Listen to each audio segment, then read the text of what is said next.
Hello and welcome back to Cracking the Cryptic, and the bonus content continues. So, this puzzle that I'm looking at today is from Jeremy Butler, who has sent us a number of puzzles in the past, including puzzles of this type, which is what we once called a Picnic Sudoku, because it mixes sandwiches and thermos, which is a very light joke, but never mind. Jeremy has taken it on a bit further and added a lunch element into this one. You can see that 5 cells spell out lunch.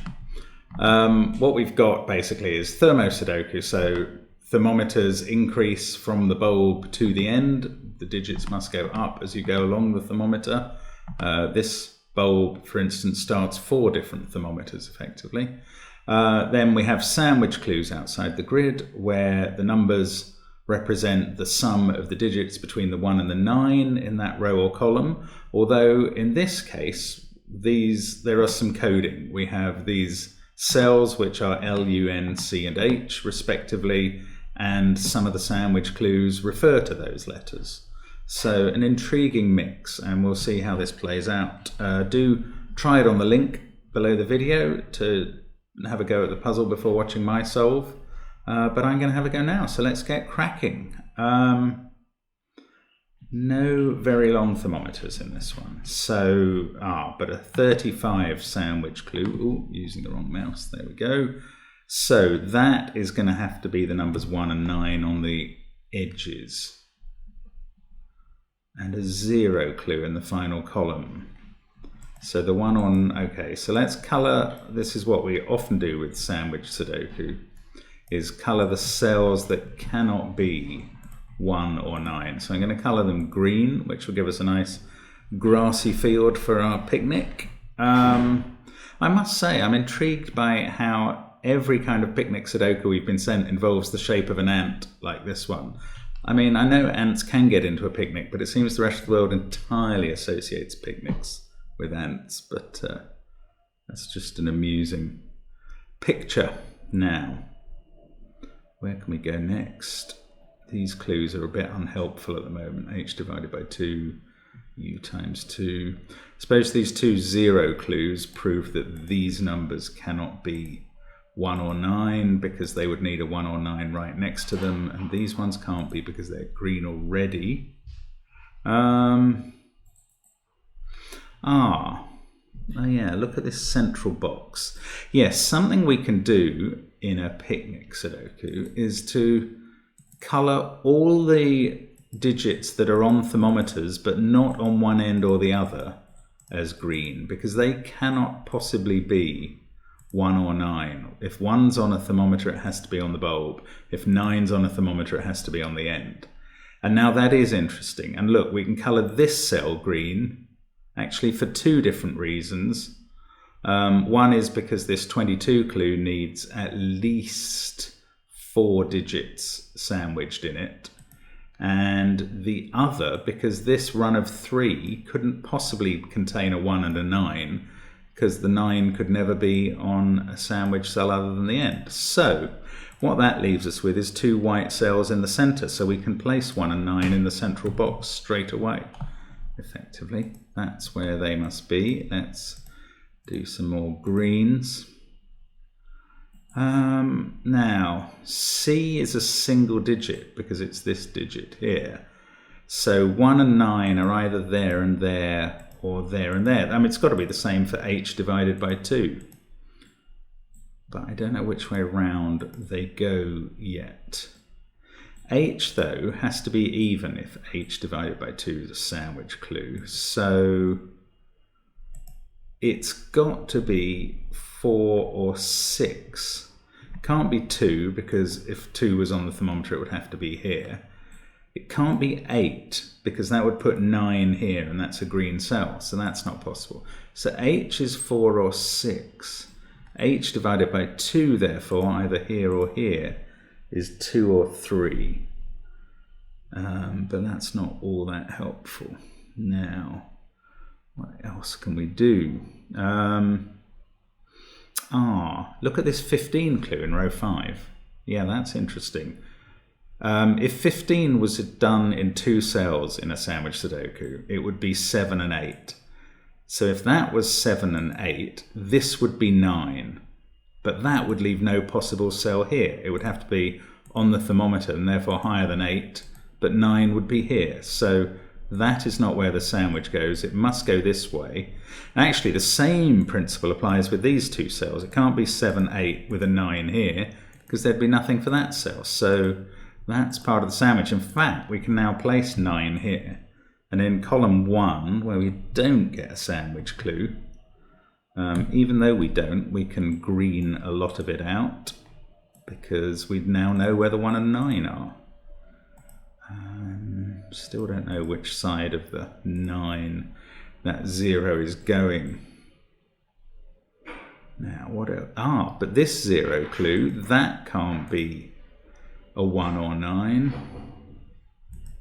This can't be a 1 or 9 because 1's already in the box and a 9 can't be on the bulb. So in this box, that's the last possible cell. That has to be a 9. Now we've got a 25 clue. That's at least 4 digits. So they're all green. And that's left us only one more cell in box 4. That has to be a 1. This is a 0 clue, so we can fill in 9. This is a 0 clue in row 3, so there goes a 1. That's lovely, and we know that 1 and 9 in column 4 we're going to be sandwiching a single cell. So this cell here is the same as this one, and they're both C. Now that gives us a 1, 9 down here. So 1 and 9 must be this way round, and that is H divided by 2, so it's either 2 or 3, depending what H here is. Right, so now a bit more greening to do at this point. Now the 17 clue in the top row means that cannot be, in fact it places the 1 in the top row in that bulb, but it's not in this one, so the 1 in box 1 has to be here. And 4 cells is the absolute maximum for a 14 clue. So not only can we put the 9 in, we know that they're 2, 3, 4 and 5 in that group. Another green cell here. Now down here, U times 2. I suppose U could still be 2, so yeah, we don't know how long that is. N times 3 in this one.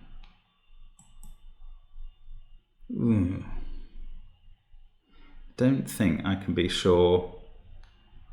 Look, yes, 22 in row 4. That's got to be at least 4 cells of sandwich, because 8, 7 and 6 would only make 21. So there we go. We're now, I think we are finished with all sandwich cells. Let's just green out the ones we haven't. Yes, sorry, I forgot this 0 clue down here. So there we go. That's all the 1s and 9s placed. Excellent. Right. Row 2, 6, 7 and 8 in the other cells. Still don't know much about these N, C's and U's, annoyingly. But no, this is very interesting. Where does 8 go in this central box? Look, it can't be on those strands of the thermometers, because 8 would always need 9 outside it on a thermometer. It can't even be here, because that can't be 9. So 8 must be in this cell.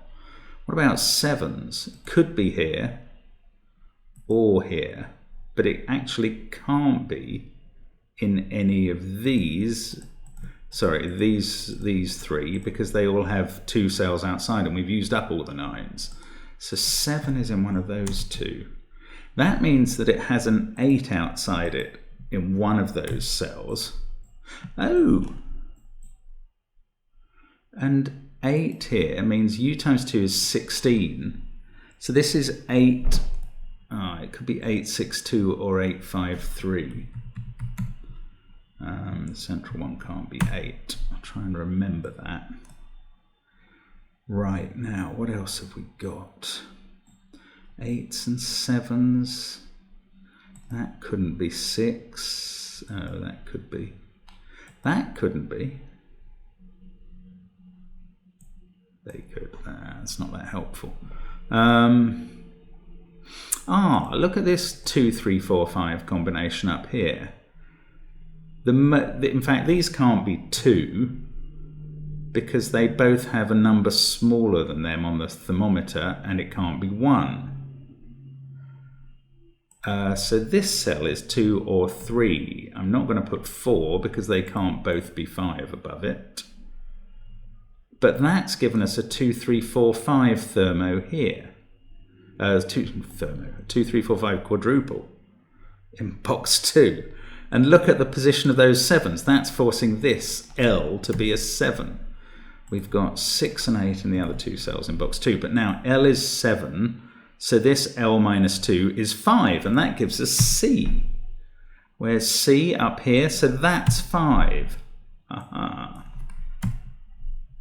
So we've now reduced that to a 2, 3, 4 triple. And that 5C on the thermo makes H 6, and suddenly, do we know all the letters? Not N. We know them all apart from N, but that's 6. Made this H divided by 2 thermo clue a 3. Now we can take 862 out as a possibility. We're left with 835, 916. This must be a 7 on the end of the thermometer. And then we've got 2 and 4 to place in the column. Don't know which way round. Excellent. Now, what have we got going on in the middle box now? I still don't know what N is, and this is going to be N times 3.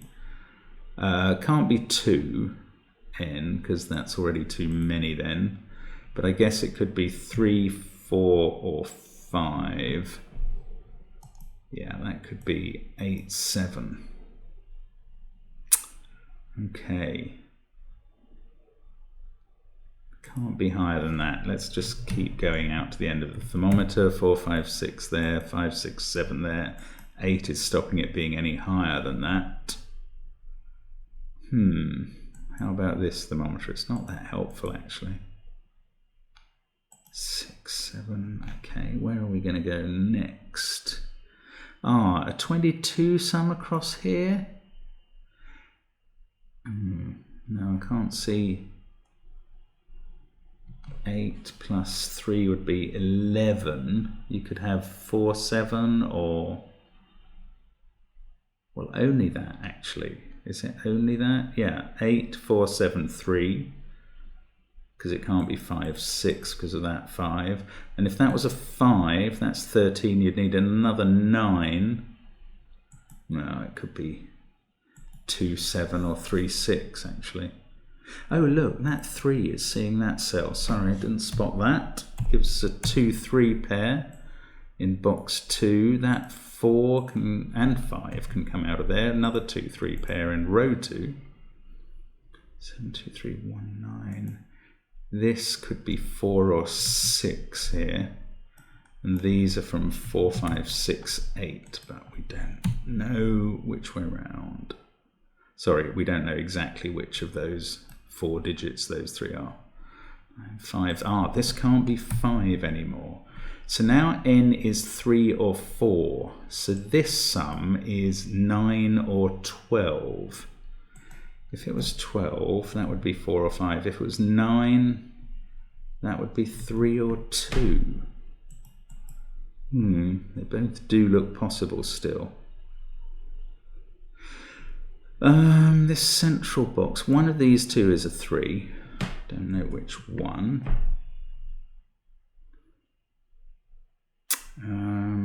2 though.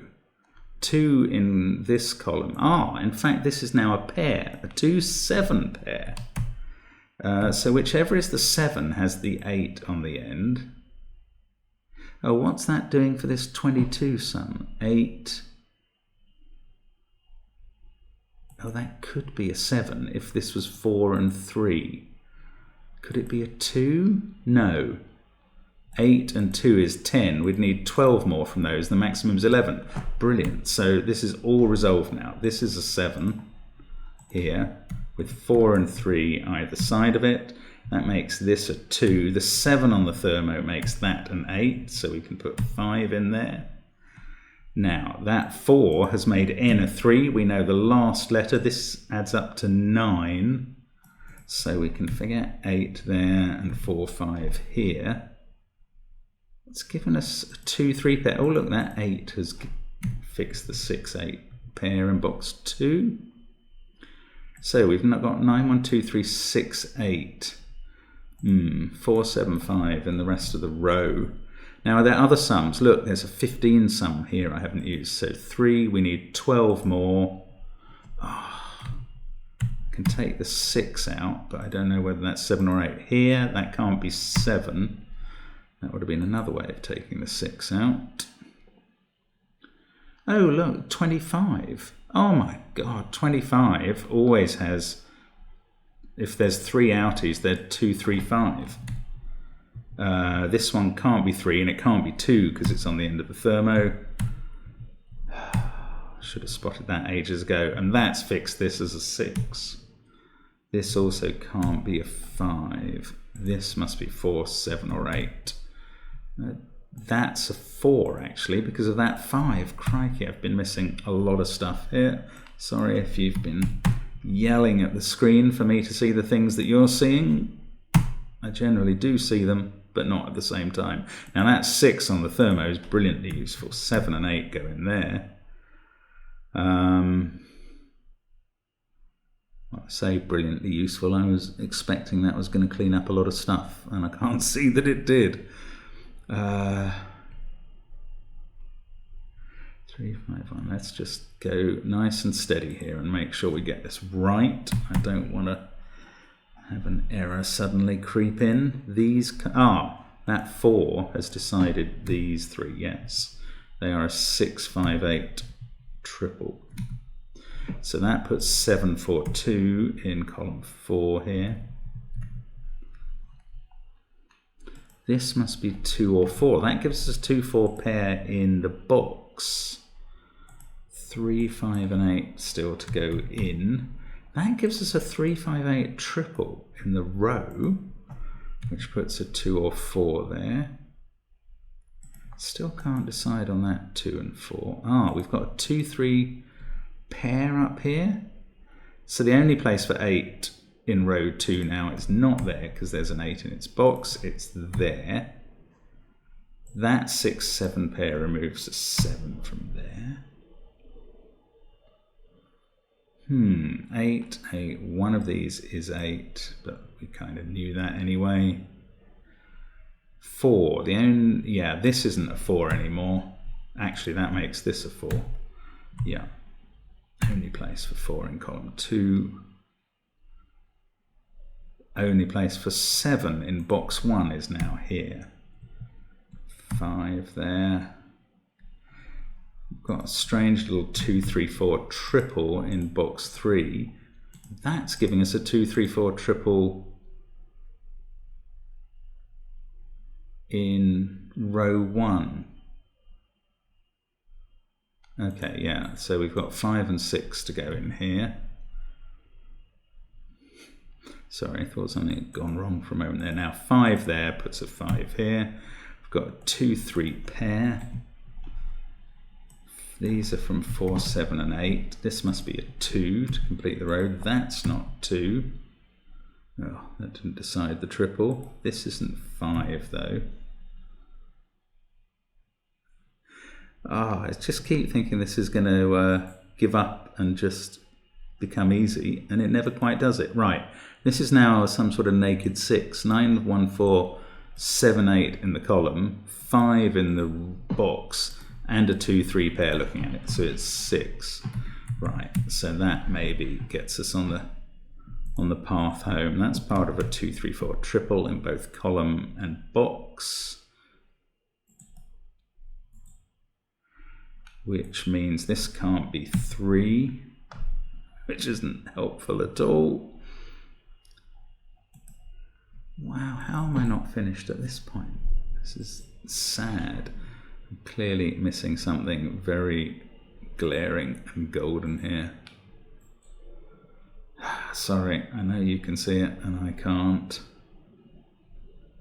How do we finish this off? One of those is a 6. Could do it on the... Oh, I've forgotten the clues. Hopeless, the sandwich clues. So what haven't I used? This one is still set to be 6, 3 or 7, 2. Oh, look there. Haven't been looking at this clue at all. 14 has to be 725, and that will fix all our remaining ambiguities, I believe. So that's now 2. That sorts out the whole row, and box 1 and box 2. Yeah, that's coming nicely now. So that's a 5. Well, that's now 4. We must be able to do these. Yes, 8 and 3. That puts 5 down here. 2-3 pair is resolved by the 3 in row 1. 2, 3 there. 9, 4, 1, 3, 2, 5, 8. These two can't be 8. This can't be 4. So the only place for 4 in the box is there. Surely I'm done. And now look, the 15 clue. 3 and 4 is 7 and 8 is 15. There we go. Nice puzzle that. That's really come together very neatly. And finally this n times 3, which makes 9, resolves the last pair. That's a very neat bit of Picnic Sudoku there. Thanks very much to Jeremy for sending that. Hope that was of some enjoyment to you. I hope you enjoyed the puzzle if you tried it first. I think you will have. A nice little lunch break, if you like. So thanks very much for watching. Hope to see you again soon on Cracking the Cryptic. Bye for now.